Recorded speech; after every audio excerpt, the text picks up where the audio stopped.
안녕하세요. 대만 살던 아저씨의 태산입니다. 1947년 2월 그는 미 국방부 참모회의에 참석해 6시간 40분에 걸쳐 트루먼 대통령에게 보고를 했고 그의 모든 진술은 상세하게 녹음되었습니다. 이후 최고의 보안부서와 의료진의 조사를 받았으며 관계자로부터 철저히 비밀을 지킬 것을 지시받았습니다. 그는 군인으로서 명령에 복종할 수밖에 없었습니다. 그러나 그는 여전히 일기에 그 땅은 북극에 있고 그 기지는 거대한 미스테리다라고 기록했습니다. 인간이 우주에 발사한 위성과 탐사선에 허블 망원경이 계속하여 다양한 우주에 숨막히는 이미지를 보내오지만 인간은 우주보다 자신이 사는 지구에 대한 이해가 부족했습니다. 실제로 지구에는 많은 비밀이 있습니다. 오늘은 지구의 비밀 이야기를 하겠습니다. 우리가 살고 있는 시대는 독특하고 변화가 많습니다.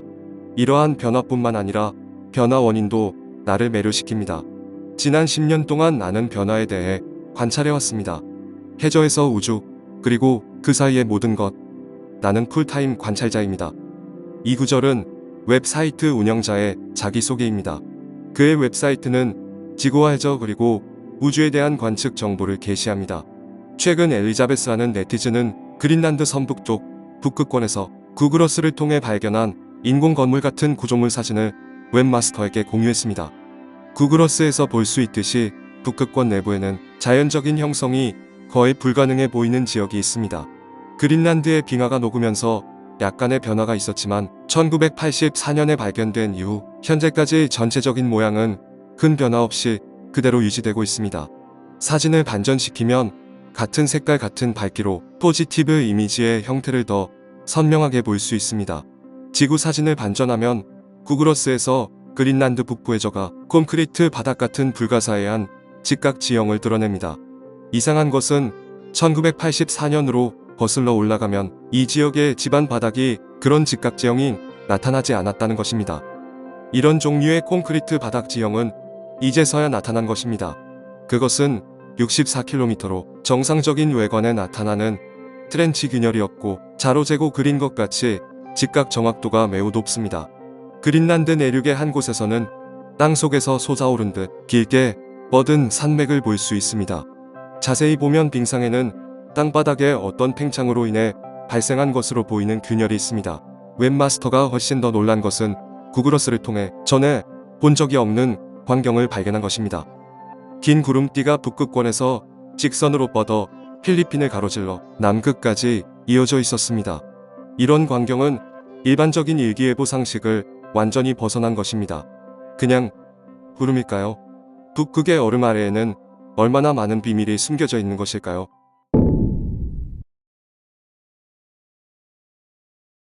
구글어스를 통해 본 북극은 우주에서 본 모습일 뿐입니다. 실제로 북극 깊숙이 들어가 조사한 사람이 있을까요? 1965년 12월 24일 대중에게 기이한 일기장이 등장해 미스터리한 북극 탐험이 화제가 되었습니다. 이 일기는 리처드 에벌린 버드것이었습니다. 그는 20세기 미국에서 잘 알려진 북극 탐험가로 한때 미 해군 소장이었으며 국제적으로도 유명했습니다. 1919년 그는 성공적으로 대서양을 횡단했었고 1926년 해군 항공대 지휘로 북극 상공을 성공적으로 비행하여 비행기를 이용한 최초의 북극 탐험자가 되었습니다. 버드는 1888년 10월 25일 미국 버지니아에서 태어나 1957년 3월 11일 사망했습니다. 그의 아버지와 형제는 모두 미국 연방 또는 주 상원의원이었습니다. 1947년 2월 19일 버드와 몇 명의 군인으로 구성된 원정대가 북극 탐험 비행을 했으며 이 여행으로 그는 북극의 비밀을 최초로 목격한 사람이 되었습니다. 이른 아침 원형 6분의 나침반 무선 통신 장비를 여러 번 점검한 후 모든 것이 정상 작동되는 것을 확인한 버드 일행은 북극 기지에서 북극권 깊숙한 방향으로 비행을 시작했습니다. 고도 707m까지 올라갔을 때 동체가 가볍게 흔들려 518m로 낮추자 기체가 잠시 안정되었다가 곧 다시 진동하여 610m까지 올라갔습니다. 이때 북극의 만년설에 살짝 노란 빛이 돌고 가운데 붉은 빛과 자줏빛이 돌더니 직선으로 분산 분포하는 기이한 장면이 나타났습니다. 버드는 즉시 기지에 보고한 후 빛나는 구역의 상공을 2바퀴 돌았습니다. 이때 나침반과 육분이가 빙글빙글 돌기 시작했고 비행은 방향을 잃기 시작했습니다. 그 직후에 그들은 땅 위의 빙하가 갑자기 사라지고 멀리 산들이 펼쳐지는 광경을 보았습니다. 나침반은 29분 동안 작동하지 않았습니다. 버드는 이 산들을 향해 날아갔고 더욱 놀라운 장면이 눈앞에 펼쳐졌습니다. 비행기가 계곡에 닿자 계곡에는 시냇물이 졸졸 흐르고 산비탈은 울창한 숲이 우거져 봄 기운이 가득 찬 풍경이었습니다. 이때 나침반이 정상으로 돌아왔습니다. 버드는 계곡을 자세히 볼 수 있도록 높이를 427m로 낮췄습니다. 이티와 풀로 덮여있고 코끼리가 출몰하는 듯하며 태양빛이 아닌 특이한 빛이었습니다. 버드는 다시 고도를 305m로 낮추고 망원경으로 코끼리과의 신생대 빙하기에 살았던 것으로 알려진 지구에서 멸종된 매머들을 보게 되어 깜짝 놀랐습니다. 그때 공중에 비행체가 나타났습니다. 그 비행체는 특별한 부력을 가지고 있었고 비행체 입구 위쪽과 오른쪽에는 형언할 수 없는 기호가 있는 접시 모양의 발광 비행체가 나타나 버드를 더욱 놀라게 했습니다. 갑자기 비행기의 각종 계기가 정상으로 돌아왔지만 무전기는 작동하지 않았습니다. 밖의 온도는 27도였고 기복이 심한 푸른 언덕이 눈앞에 나타났고 다음에는 도시가 나타났습니다. 이때 버드는 자신의 비행기가 보이지 않는 힘에 이끌려 조종할 수 없다는 것을 발견했습니다. 그때 무전기가 치치거리는 소리를 내며 북유럽 억양이 섞인 영어로 장군님 환영합니다. 걱정 마세요. 7분 안에 무사히 착륙할 것입니다라는 음성이 갑자기 들렸습니다. 그러자 비행기의 엔진이 멈췄습니다. 보이지 않는 리프트가 기체를 받치듯 매끄럽게 착륙했습니다. 눈앞의 수정으로 지은 것처럼 반짝이는 도시가 나타났습니다. 이후 일어난 일을 버드는 일기에서 전례 없는, 믿을 수 없는, 형언할 수 없는과 같은 단어를 반복적으로 사용했습니다. 금발, 파란 눈, 희고 고운 피부를 가진 키가 큰 사람들이 몇 명 나타났는데 그들은 무기를 들고 있지 않았습니다. 버드와 그의 팀원들은 매우 극진한 환대를 받았습니다. 그들은 바퀴가 없는 차량에 탑승하여 빠른 속도로 성 안으로 들어갔습니다. 거대한 건물에 도착한 버드는 혼자 엘리베이터를 타고 몇 분 후 지하 복도에 도착했습니다. 복도는 웅장하고 부드러운 붉은 장밋빛으로 빛나고 있었습니다. 그들은 특이한 문장이 새겨진 거대한 문 앞에 멈췄습니다. 문에 들어서자 버드는 말로 표현할 수 없을 정도로 화려하고 정교한 방을 보았습니다. 그 사람들의 목소리는 감미롭고 열정이 넘쳤습니다. 그들은 버드 장군에게 입국을 허용한 것은 그의 고귀한 자질과 지구 표면 세계에서의 명성 때문이라고 말했습니다. 이 지하 세계의 이름은 아리아니이며 제2차 세계대전 후반 미군이 일본 히로시마에 2개의 원자폭탄을 투하한 후 지하 세계의 지시민은 문제의 심각성을 깨닫고 지상 세계의 문제에 주목하기 시작하여 많은 비행물체를 지상으로 보내 조사를 벌였다고 말했습니다. 지구 중심에 있는 아리아니의 과학기술과 문화는 지상 세계보다 수천 년 더 진보했습니다. 그들은 지상 세계에 간섭할 생각은 없었지만 인간이 다시 원자 무기를 사용하는 것을 원치 않았기 때문에 히로시마에 원자폭탄이 투하되자 미사를 보내 지상의 인간과 접촉했습니다. 유감스럽게도 그들의 선의는 사람들의 관심을 받지 못했을 뿐만 아니라 인간의 전투기에게 공격을 받았습니다. 이번에는 장군을 초청하여 장군을 통해 중요한 메시지를 전하려고 한다. 지상 세계가 자멸의 길로 접어들고 있다. 인류 문명은 무참히 유린당하고 어두운 밤이 이미 찾아왔다. 지상 세계는 극도의 불안에 빠질 것이다. 암흑시대가 도래하겠지만 그 이후에는 태어로부터 신세계가 재생될 것이며 지시민들은 지상 세계의 인류를 도와 삶의 터전을 재건할 것이다 라고 말했습니다. 회동이 끝난 뒤 버드는 갔던 길을 따라 돌아와 미심쩍은 표정의 팀원들과 합류했습니다. 2대의 비행체가 그들을 인도해 823m까지 상승했을 때 무전기로 독일어로 작별 인사를 전했습니다. 27분 만에 무사히 기지로 돌아왔습니다. 버드 장군과 지시민의 만남은 지상 인류의 관심을 불러일으켰을까요? 1947년 2월 버드는 미 국방부 참모회의에 참석해 트루먼 대통령에게 지시민과의 만남에 대해 보고했습니다. 전체 회의는 6시간 40분 동안 진행되었으며 그의 모든 진술은 상세하게 기록되었습니다. 이후 최고보안부와 의료진의 조사를 받았습니다. 보안부는 그에게 철저히 비밀을 지키라고 말했습니다. 버드는 군인으로서 명령에 복종할 수밖에 없었습니다. 그러나 그는 1965년 12월 24일자 일기에서 그 땅은 북극에 있고 기지는 거대한 미스테리다라고 썼습니다.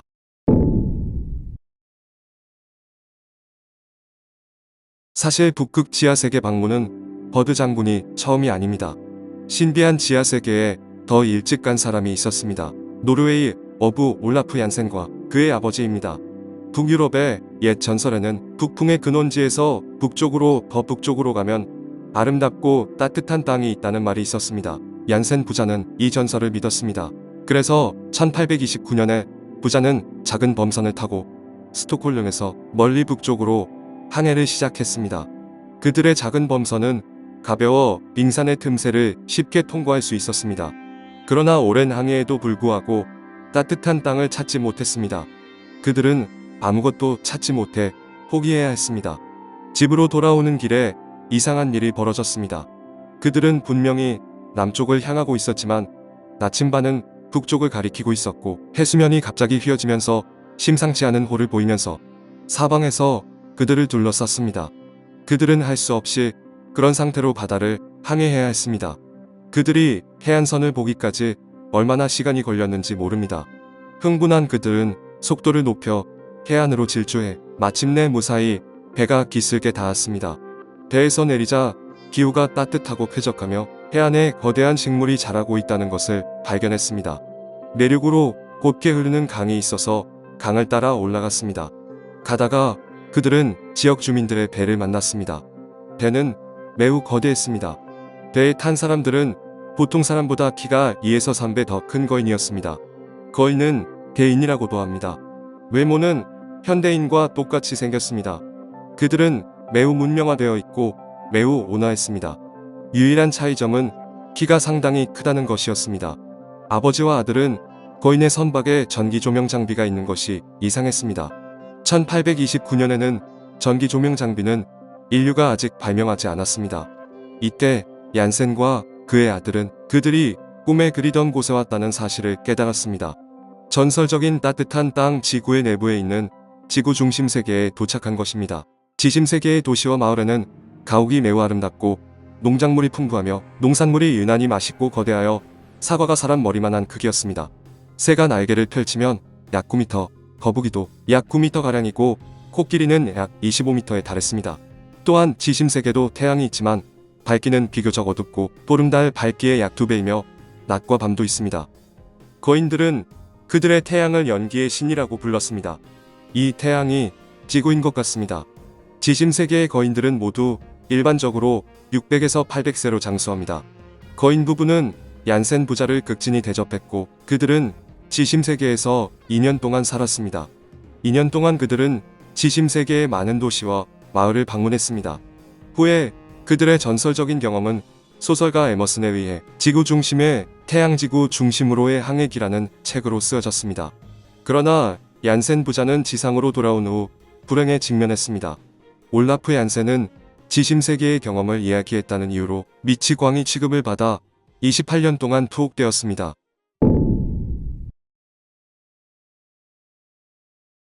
잃어버린 지평선은 영국의 베스트셀러 작가 제임스 힐튼의 히트작입니다. 소설의 원형이 샴발라입니다. 샴발라는 산스크리트어를 음역한 것입니다.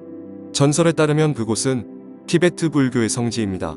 티베트 불교의 여러 고승 대덕자들은 티베트 강디스 산맥의 주요 봉우리 근처 어딘가에 샴발라라는 무량광부라미타불이 주재하는 아름다운 세계가 있다고 믿습니다. 전설에 따르면 샴발라는 그동안 32명의 왕에 의해 통치되었다고 합니다. 티베트의 황종파에는 칼라차크라라는 경서가 있습니다. 이 책은 미래에 샴발라 왕국에 거대한 군대가 있어 암흑이 지배하는 지구를 무찌르면 황금기가 도래할 것이라고 말합니다. 버드 장군이건 얀센과 그의 아들이건 티베트 불교 교과서이건 그들은 모두 지구 내면의 땅에 대한 동일한 예언, 즉 암흑기와 황금기에 대해 이야기하고 있습니다. 그러나 오늘날까지 인간은 지구에 대해 아는 것이 너무 적으며 현대 과학은 아직까지 나타난 많은 신비한 현상을 설명하지도 못합니다. 아마도 우리는 우리가 살고 있는 지구를 탐색하기 위해 사유방식을 바꿀 필요가 있다고 생각됩니다. 오늘 영상은 여기까지입니다. 감사합니다.